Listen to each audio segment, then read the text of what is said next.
นับเทชนิดเลยบ่กินถานับมันเอาไว้แบ่งกันโอ้บริวารจะจ่วยเนาะก่อยเด้เนาะโอ้เต่าน้อยเบิ่งโอ้มาปล่อยวัดนี่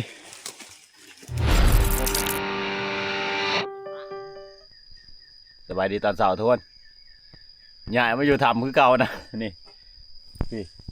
พากันอพยพมาแต่เมื่อคืนนี่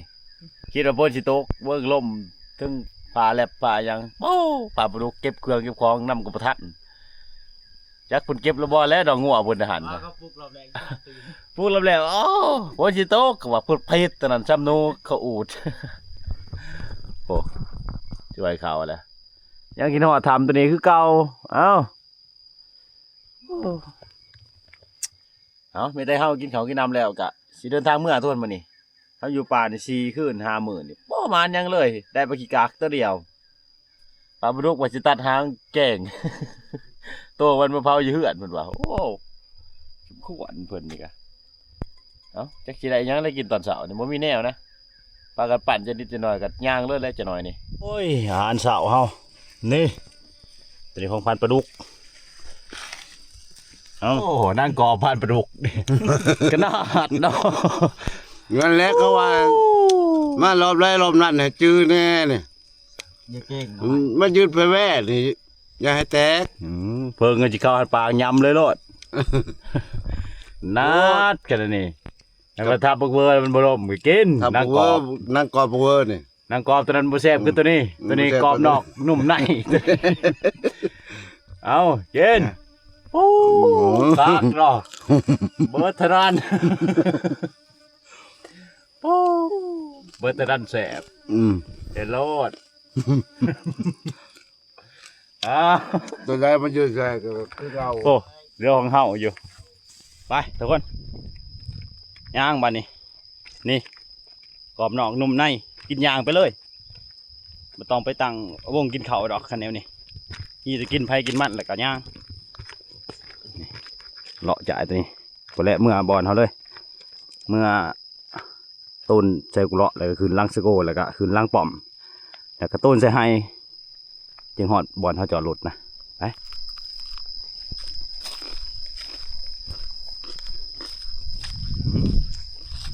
จะมันขักกันทุกคนเดินตัวเดียวกะเมื่อปลาลูกพักเมียนะพอได้ปั่นกัน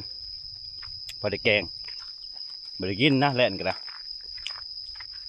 น้องมากับท่านได้พ่อโตบอกยำยับเดี๋ยวยิงหยาบก่อนทุกคนเช้ากระทุนยิงเอานะกินเพื่ออยู่ทุกคนกินพอมีแห้งยาง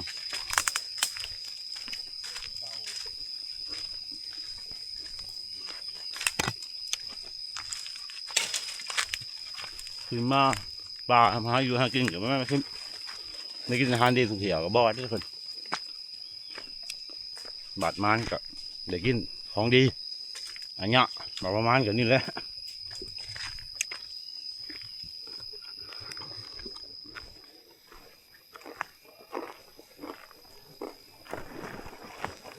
จัดให้เลยสละรอบเมื่อนี่จาก2 แต้ม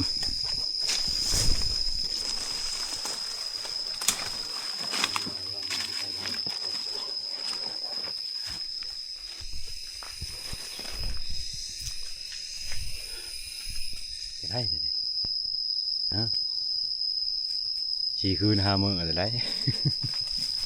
ไป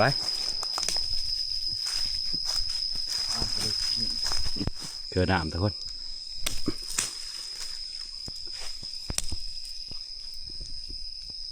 นี่น้ำฉุกเฉินพอได้กินเอาไหมทายปลาดุกนี่น้ำนี่ยาดีฮะ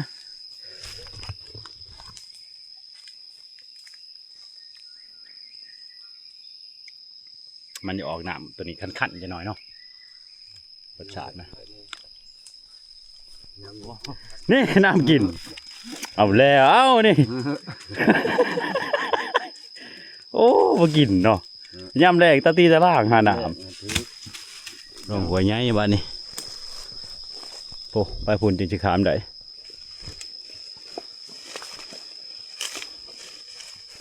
เก็บแม่ห้อยนี่พานปลาดุก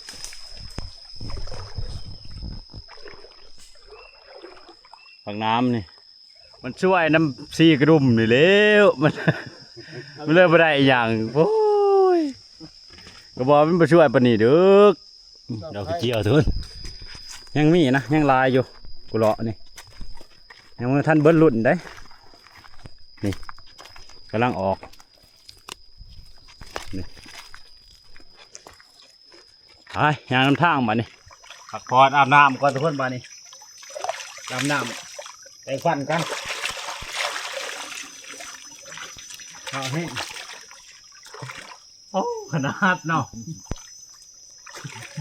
ยาเมียมินเด้ แปลงดีๆจูบยาเต็มที่เมียมิ้นเด้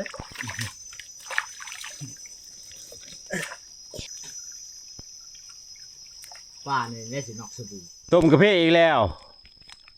โอ้โหดอะไรผ่านปลาดุกจากช่องเลยวันนี้ เกิดเช้ามานี่ตอนหนึ่งเป็นสองเป็นสาม 3 ช่อง สามช่องจะได้เป็นหมดก่อน 3 4 5นี่ใส่ซองมานี่ ดูได้ใส่ช่อง ขนาดเนาะเลยกินกระเพาะเนี่ย โอ้ยกินกาแฟเนาะ โอ้ แต่ตอนนี้กินกาแฟย่างบ่ได้ ขนาด ย่าง อาบน้ำแล้วแล้วก็งานเข่าทุกคน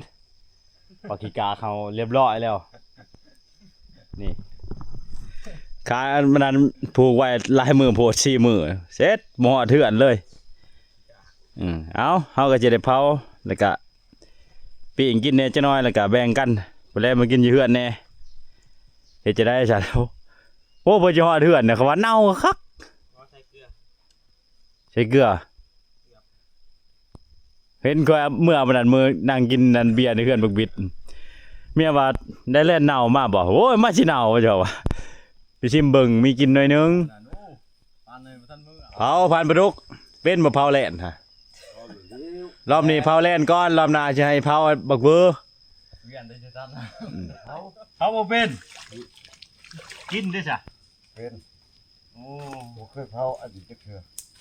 แม่นั่นแต่แท้มันอยากเผาเนาะขนาดตัวดีขนาดนี้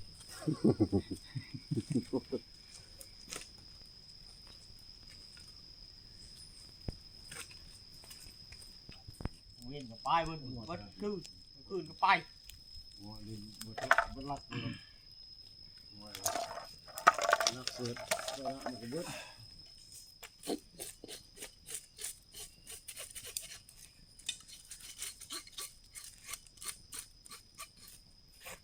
ปีกหางมันเนาะ หยุดของกินทางเล่นมาได้เนาะคือบุบิด เจ้าก็เจ็บแขวทันบ่เรื่องแล่น ไหวประโถเนาะ ทอดคนหรือผู้คน เอาบินเอา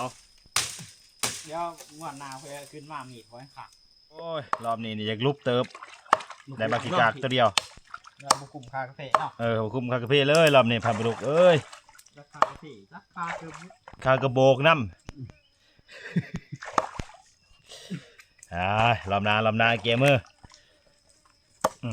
เล่นกับมอดเฮือนช่ำเล่นกันโอ้ยเขาชื่อว่าเล่นเน่าอีกแล้วนี่เกือเมื่อหอดพูนนี่นาทีเดียวนะคันทำคันมอหนึ่งเขาเชื่องปลาอยู่พูนเขาต้มน้ำลวกคันฮอดเมื่อพูนกะเขาแกงมานี่ อย่างเบอร์โทรแล้ว ว่างอยังได้ผัก ใส่เกลือหลายๆไปล้างเอาเนาะ บ่เน่า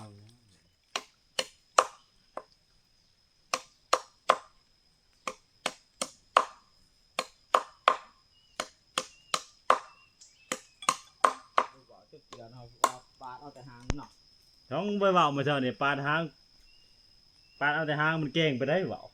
เจอมันเด็ดมันกินเป็นโต ผักแล้วก็ปั้นเลยทุกคนนี่ส่วนหางมันเนี่ยปิ้งกับเครื่องในมันปิ้งกินข้าวเที่ยงกันเมื่อ กดทางยาง ต่างคนต่างยางเลยวันนี้จะได้เช้าเกลือเลยบ่จะได้เช้าประเดียวเลยเนาะเช้าเกลือแล้วก็จึงแม่ใส่ละลายเนี่ยแหละ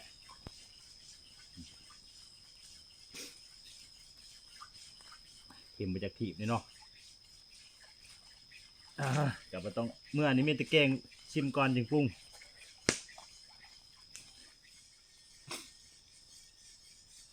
2 ขีดช่วงน้ำหนักคักก่อนนะผู้รถในมือ2 ขีด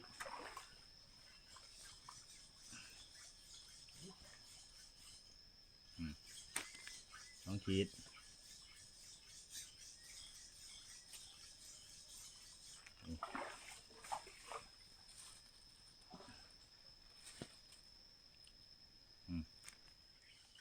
มากก็ได้ก็เอารถ3 กองทุกคนปั่นแล้วแหละพอดีได้เมื่อแกงตอนแรงอยู่ทุกคนเฮ็ดอีหยังละปั่นปลาดุกพ้นแต่มีแต่ผ้าแล้วเฮ็ดได้พันอีหยังได้ซอยอีหยังจักเถื่อพ้นเอาซั่นโอ้งานเก่าแล้วทุกคนลงไปประมาณ4 คนนะสุดท้ายจิบบ่ได้เอาแล้วตัวเองนี่โอ้ยปั่นปลาดุกว่า3 กองนั่นไม่แม่นนะเอาปั่นใหม่นั่นนี่ โอ้ยจะมันพันปลาดุกบ่ออกจากถุงมันต้อง4 กองเด้เอาเดี๋ยวให้สิแบ่งนี่แต่พ่อบอกที่มันหลายเท่าไหร่3 กองจำนี้มันก็โทษเดี๋ยวคักพันปลาดุกเอ้ย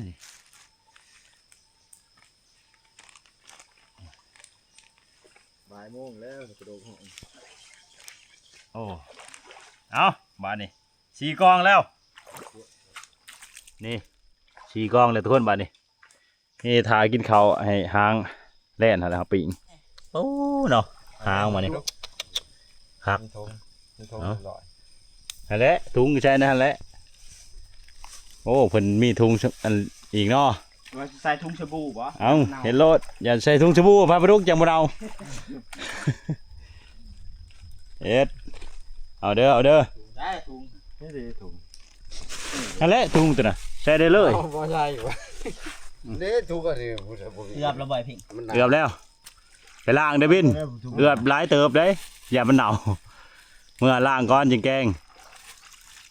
เข้มบ่ดิใช่เข้มบ่อ๋อบ่เข้มบ่ได้เด้ยันบ่นั่นก็เอื้อเพิ่มอีกบางทีย่อยใส่กด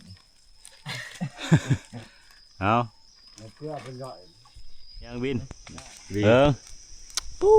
ตะกดบีใหญ่นี่ก้อยใช้แจวเป๊ะที่อาจจะเนี่ยมักโลเนี่ยหนาเด้นี่ฟาดปลาดุกเว้ยเอาอีกแล้วเนาะเอาเลยเฮ็ดอีกแล้วนี่เอานับเทชนิดเลยบ่อ๋อสิถูกเอามาบินล่างอีกนี่ใส่อีกเป็นหนาม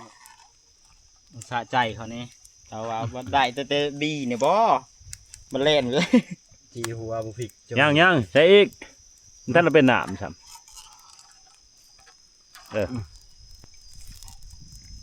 เตะน้ำคิวขนาดวันล่างจากทะเลเถื่อได้บริษัทนี่แหละแบ่งกันขันเนาะก็บอกไปเอาบัดเอาบ้านนี้ว้าวจุดเขียวคักขนาดนี้โอ้จับหนึ่งมีแห้งอยู่รอบนี่ยังขึ้นบืนเนาะลูกหรือบ่มาไปดีวานหอนบ่เป้าป่านบินแบบพอดีวานนี่เอาจุดใจพับไปลูกอยู่รอบนี่ไอ้ยาเนาะยาบ่แล้วไม่หยัดอยู่หายาอีกอย่าจะบอกไรแต่กระบังว่าคอลุงคอแรกนั่นนี่กระบังท่านั้นมันก็ถือแต่กระบังเลาะหน่วยผู้แล้วเปล่าแทนที่จะไปคอนั่นคอกินคออยากจังสี่ก็บอกว่าเอาแต่กระบังเอาเด็บมา3 ตัวกระบัง2 กระบอกแล้วก็มิดบัดนี้ไม่ได้พอต่อโอ้ยปลาปลาดุกเขาทุกวันเด้อเอาบุญจะทากให้มานน้ำพุทากนี่เด้อมานบอกว่ากระไรนับแตบใหม่ บักขี้กากนะบ่ต้องไปวาดถึงดอกเวอร์หั่น 1 2 3โหลด อืม บ่จะให้เขาวิจารณ์อะไรนะพายก็พูดวิจารณ์โคตรขนาด มา คือจนแลตาย เดี๋ยวสิไปชึ่งเบิ่งเพิ่นหลายเพิ่นอายสิกินข้าวกินน้ำมาอายให้แล้วก็พามาแต่ว่า นัดคันนั้นกินทะตับมันเอาไว้แบ่งกัน โอ้พอดีว่าจะจ่วยเนาะ พอดี ก่อยเด้เนาะ สีก่อยเด้ วันหน้าอีกวันหน้าอีก วันน่าสีแล้วแต่ว่าสีก่อยบ่ได้พามาดูฮือ เดี๋ยวยันฮือเนี่ยน้ำตายผัก เอ้าคันว่าบ่ตายคือสิบ่ได้กิน ผักบี คักบ่ เล่นผัก จำบีมาบ่หรือว่าเบิดเท่านั้น โอเคแล้วเนาะ สำหรับคนที่มักนะสำหรับคนบ่มักก็คือว่าเอาแหละ อยากเบ้าแกะบ่ ไปน้องมากินข้าวกัน ดีวานเนาะ โอ้คักอะลี และ ปลาดุกจมแต่มื้อเช้าเนี่ยตัดหางมันปีกไปได้เหรอนี่กินจบเจือ เดี๋ยวปีห้างนี้บ่ โอ้คักอะลีจะบี ผมผัก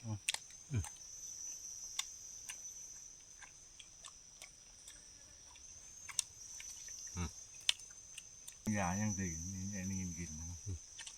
ไหวเอามาตัวองค์เช้าให้ช่องโตตัวดังแรมยิ่งปากไม่ว่าเกี่ยวน้ำกดเน่าไว้ขนาดนี้ดังแรมจะบอกอยู่หายบ่ยิ่งนั่น ยัง เจาะเหรอ โอ้จะยิงไกลว่านี่ขนาดถ่วงขนาดเทป หลบเลย จะนางเธอดอนมาถ่วงได้ไหม ยิงมันโดด นี่ครับมันเขาก็มากหายสิ ตาดีเขาอย่าง มันคิว หิว ตาดีเผื่อเขาอยู่ต้นใหม่ยังเห็นตัวกินพาไปลูกกินทำใจจีกระดุมมากแล้วนี่รถ ในฟานซีกระดุมเนาะ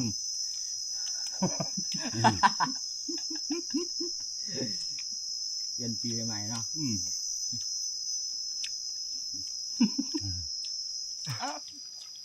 ขากอะไรบีมันนี่ ถอดบ้านเราผ่า ขมหล่ำเลย ดัง เทลงอีก ยังให้เด็กกระปุกหนึ่งเลยเท่ชาติเอาไว้ให้ไม่เท่าผู้ข้า ชิ้นเล่นเป็นจะได้บ่ แช่บ โหระเนื้อฮะ คือแช่บบ่ อืม มันแช่บมัน แซ่บ เลยตั้งเขาก็กินไก่ สอง ว่าตับนี่คือจะมีประหยัดเนาะนม มาต้นกระ มัน ตาง เป็นแบบว่า กินอะไรกระตังเลย นางมันนี่นึบๆจีน้อยจีนมันนี่ที่อ่อนแท้กับบ่อ่อนพอดีแบบที่เสียบเนาะ สาลาจนบุกินเขา เมื่อยปลายลายมือหัว นั่งมินได้หน่อยนี่เนาะพวกมินเด้ โคตรแมงวันโค ทางมันจำไปอยู่ใช่ มาแต่ไม่ได้กินกระดูกหรอกกระดูกแลนมากินโอ้ตอนนั้นมันกินตอนนี้มันบ่กินนี่กินบ่เบิดมาทมไว้โอ้ยซ้ำนี่ก็ยังมาทมไว้เนาะสลากินให้มันเบิดโลดซ้ำนี่ฮะกินข้าวแล้วก็ย่างเมื่อบัดนี้ย่างมานำทางนั่นแหละโอ้ขึ้นผู้ตัวนี้แล้วก็ต้นใส่ทางกะอากไปสลาไปจัดอีกเบิ้งจากตัวหนึ่งก็ยังดีตัวนี้มันสิเนาก่อนนอนเฮือนเด้ตัวนี้ฮะสลาเอาอย่าง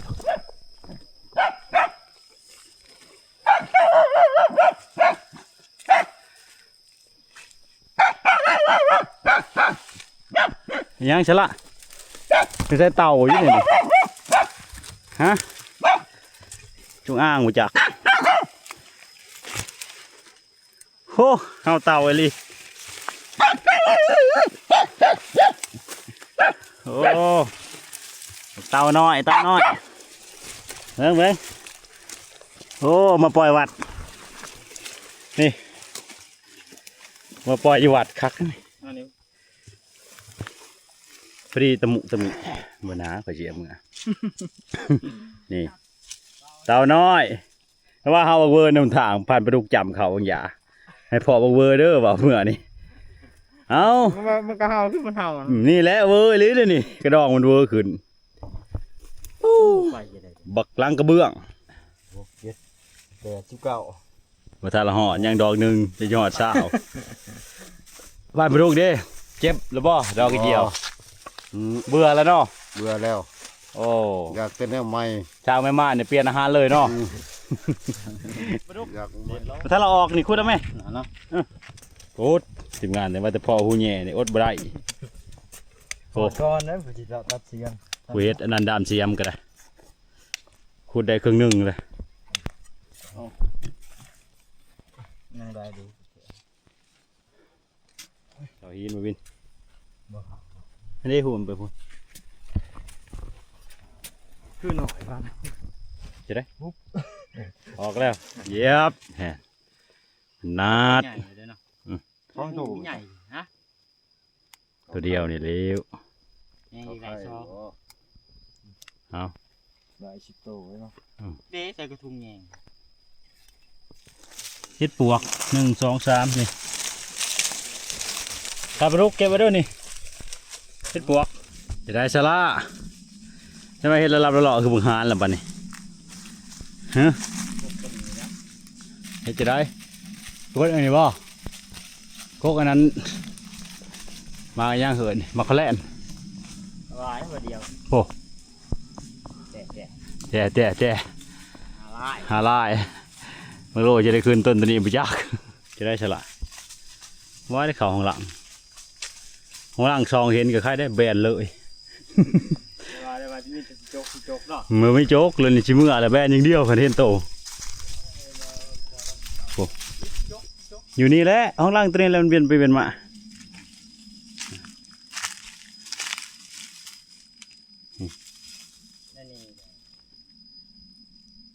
ใหญ่นั่นแหละตัวนี้เล่นห้องล่างเมื่อทางแสนทรมานกันนี่แหละจะหน่อยคักจะหน่อยชื่อทางเนี่ยเขาจงพะโลที่จริงเขาจะจงทางแสนทรมานนี่แหละแต่ว่ามันบ่คือก็เลยจงชื่อทางแสนสบายเอามาเนี่ยห้องแซวดังไฟอูดยุ่งว่าไม่ได้ห้อยหอมอันนี้ไม่อยู่ในใบตองนี่ขี่เลยนี่แหละทางแสนทรมานบ่แม่นทางแสนสบายนะเสร็จท่าเมียตะกี้ทุนเขาให้ไงกับตายเบิดเมียวะใส่อันนั้นยาคุมยาตัวนี้ว่าได้เรื่องทุนมันเป็นตานะพอดีเสียเวลาพอดีอันนั้นบ่แล้วจักเถื่อโอ้แล้วก็เมียก็ส่งสโลมเฮาอยู่ป่าบ่ฮู้หยังนะไป3-4คืนเอาประมาณกับประมาณรอบนี้มีแต่แนวอีกทางเหือนกะถ้าว่าฟันบดีนะเมื่อคืนนี้ฟันแปลกๆบอลนี่ทางตัวนี้คนบ่ค่อยเที่ยวไปนะมันไปหยาเที่ยวหยานี่เพราะนั้นสื่อทางแสนสบายไปอยากเห็นหน้าผู้จงสื่อนี่เด้นี่มันต้องชื่อว่าทางแสนทรมาน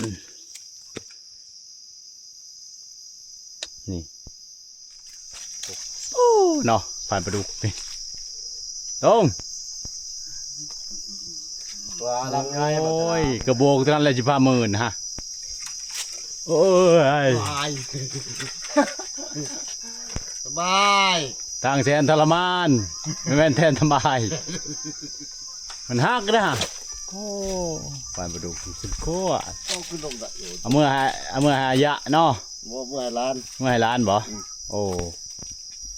แล้วมือหายะข้าใส่ส่งเขาจะเอามาเอามาฝากเขาแต่ว่า เมื่อร้านให้ร้าน โอ้ อันนี้ลงแซทรมาน ชงตัวนี้กระนมลายโพดนี่มันยากติดกระนมเดียวอยู่ถึงพ่ออยู่ลุมอากระยามัน ไปกันอันนี้ย่างพอทางกับอากแล้วทุกคนปุ๊บทางหล่างคือไปบ้านแกงยาพืชแต่ว่าบ้านกับอาก ส่วนทางหล้างที่ยางทางหล้างผ่านปลาดุก โอ้รถจักรรถอันนั้นไทยกับบ่เที่ยวแน่นอนใช่นี่พอจะติดเมื่อนับใช่ว่าเมื่อยเป็นลอยแท้กาไปเอากระเป๋าก็ลืมกระเป๋าโอ้ยแค่นี้จะยืมรถก็จะออกมานะโอ้บอลเอานางพักผ่อนหมดเลย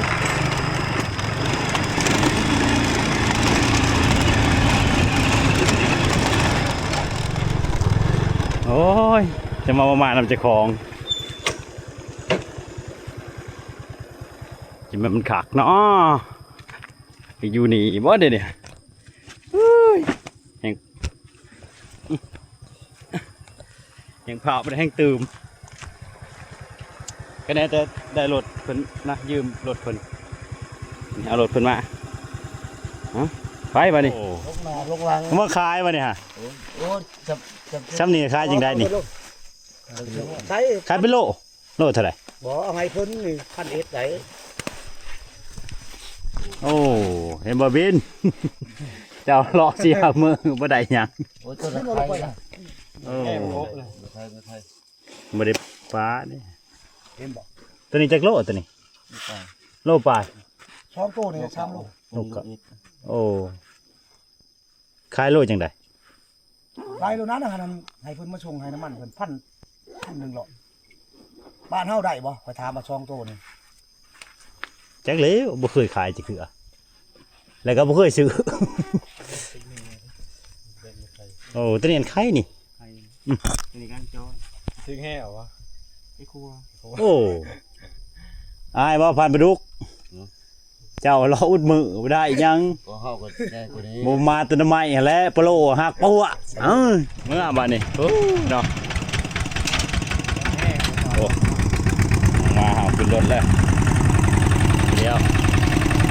ไปยอดบ้านเดี๋ยวรับชั่วโมงนึงเอาเดี๋ยวว่าจะเห็นหมากใหม่เนาะหิมทางนี่คือบุกนี่ มายังไง มาแง่วนี่บางคนก็เอิ้นคอแล่นแต่เฮาเชิญมาแง่วตัวนี้นี่คอมเมนต์ให้เฮาดอกให้เขาเจ้าแต่เฮาเอาเลย มันอยู่หิมทางมันเขาปลูกกันมันเป็นเองกุ๊กตัวนี้ก็ในดินเขาหั่นแหละได้พาลูกกินกับรสดีดิแหะรสเบิดหรอปะ ไปประเด็ก โอ้ยกินเกลือดิ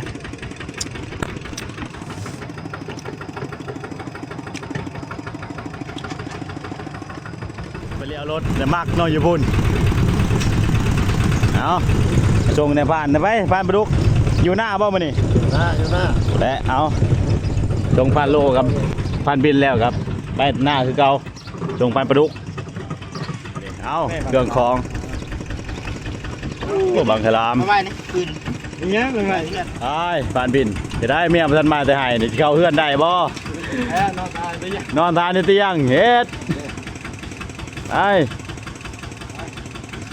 เอาไปเชิญเฮาครับเป็นชูเฟอร์ต่อได้ป่ะนี่ไปแล้วออกไปทางขี้ต้มทานปลาดุกไปหน้าเพิ่นอยู่ทางไปน้องขี้ต้มไปแล้ว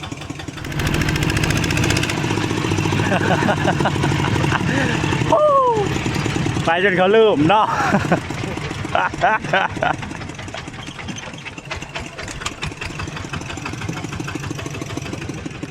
ไป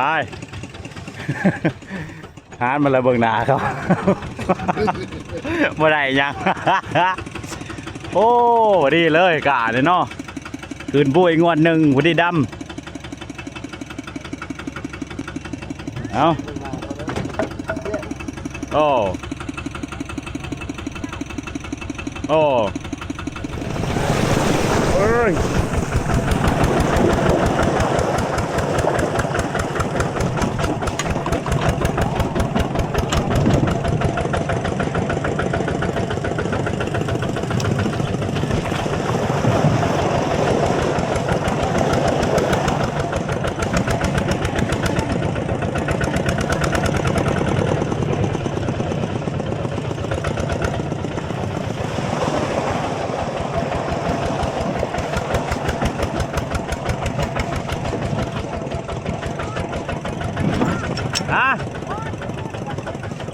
เบิร์นบอยพัตลำไปทุกคนเมื่อมาเนี่ยเอาคลิปนี้ก็ไม่มีอย่างไรทุกคนเดี๋ยวก็จบไปเสร็จนะจะได้กะขอบคุณกับใจหลายๆที่ติดตามรับชมเอา เอาสายติดตามกันเยอะสบายทุกคน เมื่อก่อนบาดนี้